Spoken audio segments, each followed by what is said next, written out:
morning, Dr. Palermo with this week's Motivational Monday. Everybody knows the saying, what doesn't kill you will make you stronger. Well, there may actually be some scientific evidence to show this is to be true.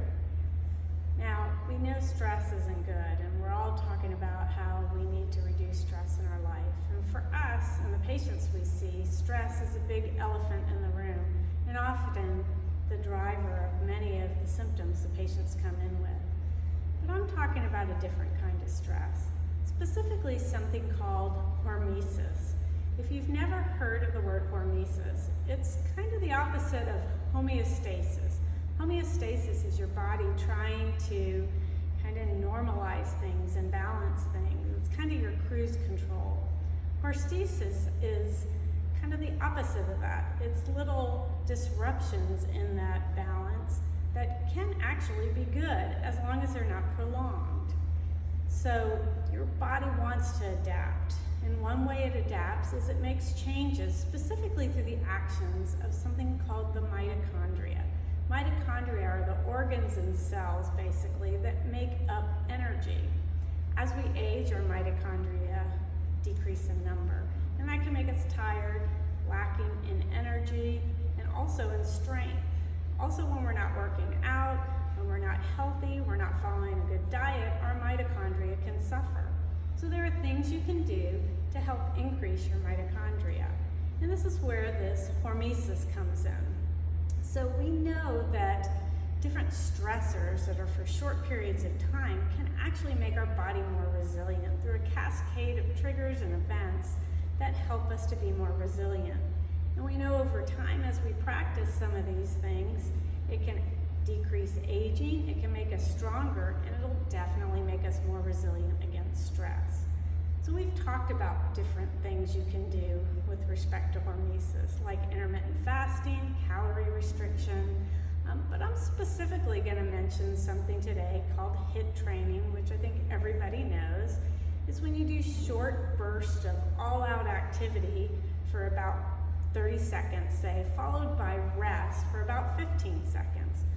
Scientists know now that this HIIT training is probably much more beneficial to the overall health and also the number of mitochondria. So this is a great way for us to increase our mitochondria and also get a good workout. So for example, if I do jumping jacks for 30 seconds followed by 15 seconds of rest, that would be an example of HIIT training.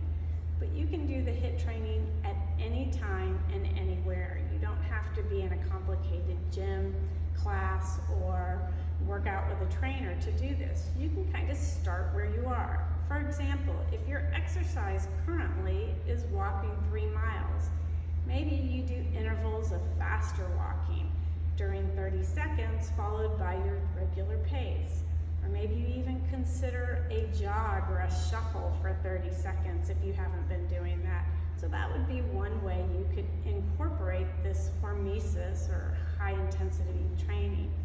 Another way you can do it is to do weights with your upper and lower body. For example, doing squats while you do bicep curls, or doing lunges while you're doing an overhead press. That would also be a way of getting up your heart rate and introducing the hormesis. You do that for 30 seconds, you rest for 15. As you get stronger, you can increase the interval time and you can reduce the rest time.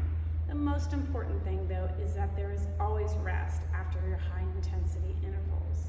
It's really important to start with where you are. Your higher intensity is going to be different than mine, and mine is going to be different than an athlete who is an elite trainer. So you got to start where you are, but you got to push yourself. Studies have shown that over time this can increase your mitochondria, slow aging, and definitely make us more resilient. So that's a little bit on motivation to make some changes to your workouts so that you can become more resilient. That's all for now, and have a great week.